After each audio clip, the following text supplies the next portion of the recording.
Good Thursday morning. This is 106.1 KYVZ. Joe Vazurek visiting with Ag Meteorologist Chris Schromick at Decisional Weather Now, as well as America's Weather Streaming Channel. Chris, a blizzard yesterday. Things a little calmer this morning as we wake up. Yeah, Joe, we've had three major storms already this month of March, and they've come about, one every about a week apart.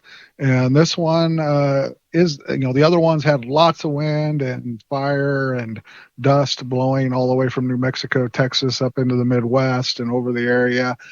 This one did have some moisture with it, and like you said, it was a blizzard. We definitely had the wind again. Those peak winds yesterday topped out around between 70 and 75 miles per hour as they bursted through here during the early morning hours, then off to the east by mid-morning yesterday. Then that winds blew through the entire day, so we did have snow falling during the early morning hours.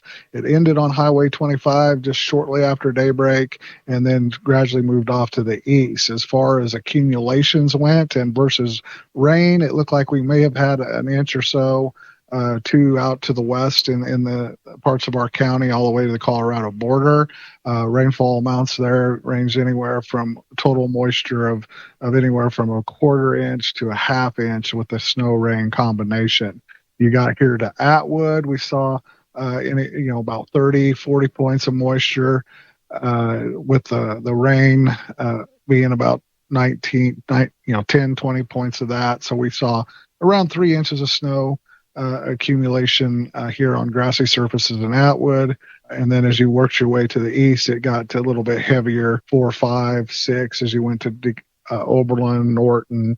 And then the heaviest area was down there between Hill City, Norton, and Phillipsburg, in that area of Rooks County, maybe even Osborne County, south of Phillipsburg, where you could have seen 10 inches or so of snow.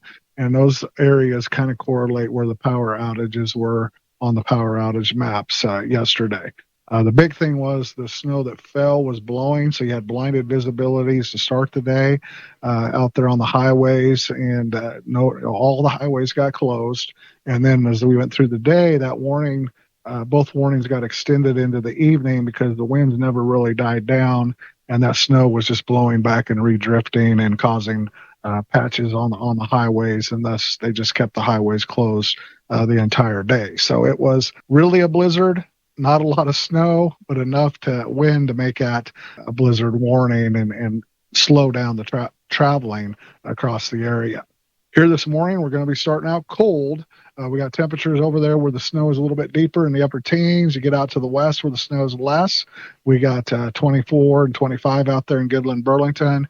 Got 20 in Oakley, 20 here in Atwood, and 20 in Colby. So it correlates to where there is snow and not snow. And that's also going to be as we warm up this afternoon, and these southwest winds that are currently blowing at 5 miles per hour are going to increase 20 to 30 miles per hour. And that's going to, those areas out to the west along the Colorado border where it stayed where there's less precipitation and drier, are going to be in a fire weather watch. There wasn't a lot of moisture in those areas. Everything's still dry. So all the Kansas counties along the border, Dundee in Nebraska, and Kit Carson and Yuma in Colorado will be in a fire watch from noontime through 8 p.m. here this evening. Temperatures will top out in those middle to upper 50s across the region, so that will melt any snow that's out there. And then we're going to start a period of quiet weather as we got high pressure that'll start building back over the Rockies. That'll push the jet track and all the storm activity to the north through the northern plains and on the Canadian border.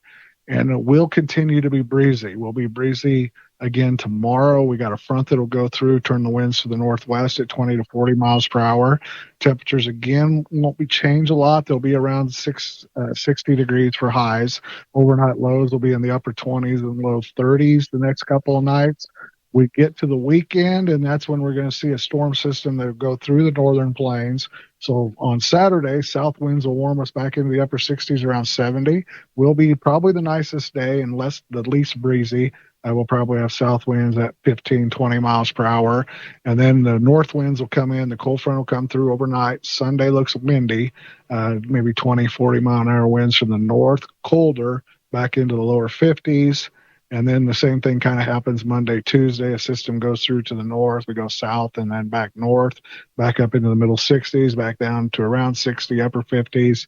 And then as that high pressure builds in, starting Tuesday or Tuesday evening, Wednesday, Thursday, and probably all the way to Friday, we're going to see middle to upper 70s return, some really nice spring-like weather. And then that'll be ahead of a pattern shift that looks like it's going to come the Friday, that last weekend of the month, maybe the first week of April, where the high pressure breaks out to the west.